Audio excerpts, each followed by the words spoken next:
চাকরি প্রত্যাশী ভাই বোনেরা, কেমন আছেন সবাই? আশা করছি আল্লাহর রহমতে সকলেই ভালো আছেন। নতুন একটি সার্কুলার নিয়ে আপনাদের সামনে হাজির হলাম।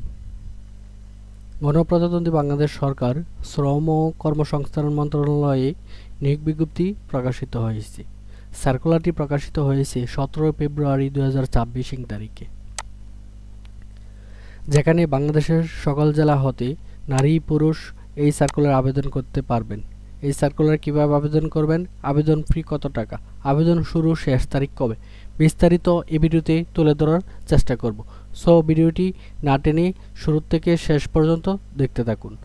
মূল ভিডিও আলোচনা করার পূর্বে আপনাদের কাছে ছোট একটি রিকোয়েস্ট থাকবে, আপনি যদি আমাদের জব নিউজ টেক ইউটিউব চ্যানেলে নতুন দর্শক হয়ে থাকেন অথবা প্রথমবার ভিডিওটি দেখে থাকেন, তাহলে চ্যানেলটি সাবস্ক্রাইব করে অল বাটনে প্রেস করে দিবেন, যাতে করে নতুন কোনো সার্কুলার আপলোড করার সাথে সাথে আপনার কাছে নোটিফিকেশন চলে যায়। আর এই ভিডিওতে একটি লাইক দিয়ে দিবেন। চলুন আমরা বিস্তারিত দেখে নিই। গণপ্রজাতন্ত্রী বাংলাদেশ সরকার শ্রম ও কর্মসংস্থান মন্ত্রণালয় নিয়োগ বিজ্ঞপ্তি। শ্রম ও কর্মসংস্থান মন্ত্রণালয়ের অধীন শ্রম অধিদপ্তরে নিম্নোক্ত রাজস্ব খাতভুক্ত শূন্য পদসমূহে সরাসরি নিয়োগের জন্য পদের পার্শ্বে বর্ণিত শর্তে প্রকৃত বাংলাদেশী নাগরিকদের নিকট হইতে অনলাইনের মাধ্যমে দরখাস্ত আহ্বান করা যাচ্ছে। প্রথমে যে পদটি রয়েছে, পদের নাম হচ্ছে ষাট লিপিকার কাম কম্পিউটার অপারেটর। পদের সংখ্যা হচ্ছে 1 জন।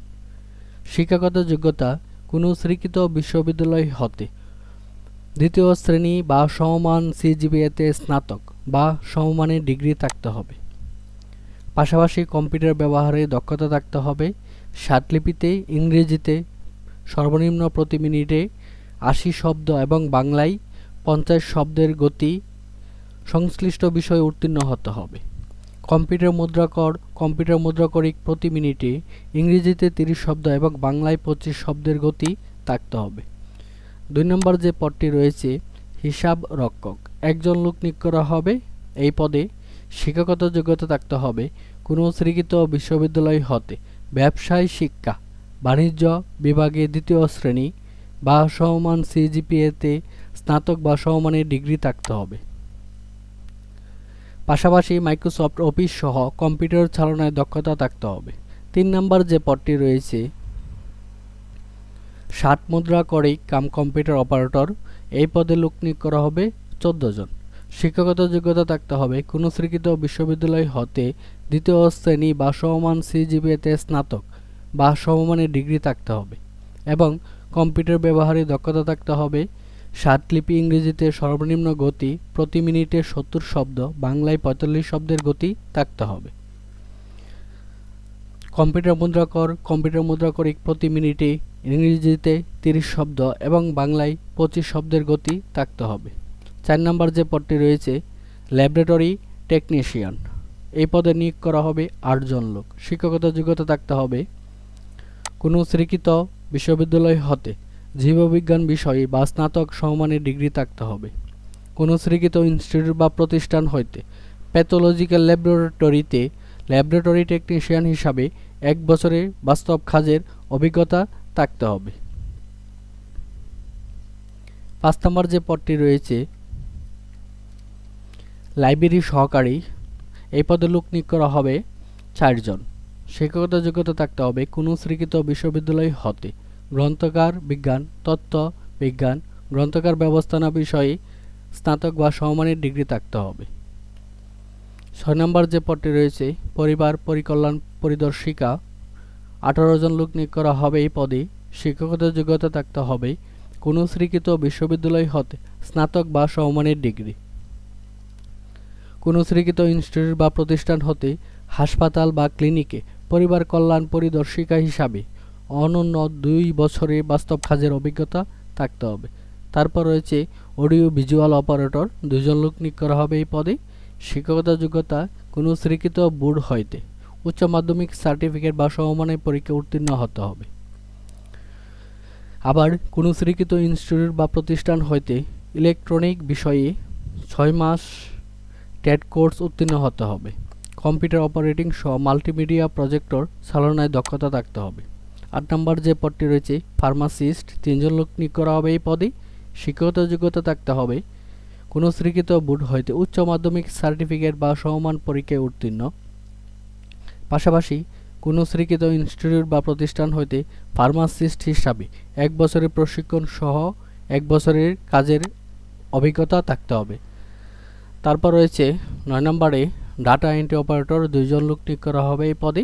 শিক্ষাগত যোগ্যতা কোনো স্বীকৃত বোর্ড হইতে উচ্চ মাধ্যমিক সার্টিফিকেট বা সমমান পরীক্ষায় উত্তীর্ণ হতে হবে, পাশাপাশি কম্পিউটার মুদ্রাকর প্রতি মিনিটে বাংলায় ২০ শব্দ, ইংরেজিতে ২০ শব্দের গতি থাকতে হবে। ১০ নম্বর যে পদটি রয়েছে পদের নাম হচ্ছে নার্স, ৮ জন লোক নিয়োগ করা হবে এই পদে। শিক্ষাগত যোগ্যতা কোনো স্বীকৃত ইনস্টিটিউট বা প্রতিষ্ঠান হইতে নার্সিং বিষয়ে ডিপ্লোমা থাকতে হবে। তারপর রয়েছে ডিসপেন্সারি অ্যাটেন্ডেন্ট, ৫ জন লোক নিয়োগ করা হবে। শিক্ষাগত যোগ্যতা থাকতে হবে কোনো স্বীকৃত বোর্ড হইতে মাধ্যমিক স্কুল সার্টিফিকেট বা সমমান পরীক্ষায় উত্তীর্ণ, পাশাপাশি স্বীকৃত ইনস্টিটিউট বা প্রতিষ্ঠান হইতে কোনো হাসপাতাল ওয়ার্ড বয় হিসাবে ১ বছরের কাজের অভিজ্ঞতা থাকতে হবে। তারপর রয়েছে পরিচ্ছন্নতা কর্মী, ২ জন লোক নিয়োগ করা হবে এই পদে। শিক্ষাগত যোগ্যতা ৮ম শ্রেণী পাস হলে এই পদে আবেদন করা যাবে। তারপর রয়েছে ১৩ নম্বরে আয়া, মহিলা, ১ জন লোক নিয়োগ করা হবে। শিক্ষাগত যোগ্যতা কোনো স্বীকৃত বোর্ড হইতে মাধ্যমিক স্কুল সার্টিফিকেট বা সমমান পরীক্ষায় উত্তীর্ণ, সংশ্লিষ্ট কাজে ১ বছরের বাস্তব অভিজ্ঞতা থাকতে হবে। এখন দেখব আবেদনের নিয়মাবলী। আবেদনের নিয়মাবলী হচ্ছে সকল পদের ক্ষেত্রে প্রার্থীর বয়স ১৮ থেকে সর্বোচ্চ ৩২ বছরের মধ্যে হতে হবে। আপনারা কিভাবে আবেদন করবেন, এখানে একটি লিঙ্ক দেওয়া আছে dol.teletalk.com.bd। আপনারা গুগলে গিয়ে সার্চ করবেন dol.teletalk.com.bd, তাহলে উক্ত ওয়েবসাইটে আপনাকে নিয়ে যাওয়া হবে। আপনার তথ্যগুলো দিয়ে আবেদন সাবমিট করে নেবেন।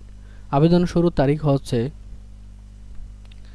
২৩/২/২০২৬ সকাল ১০ ঘটিকা হতে আবেদনের শেষ তারিখ ১৫/৩/২০২৬ বিকাল ৫ ঘটিকা পর্যন্ত। উক্ত সময়সীমার মধ্যে আপনাকে আবেদন করে ফেলতে হবে।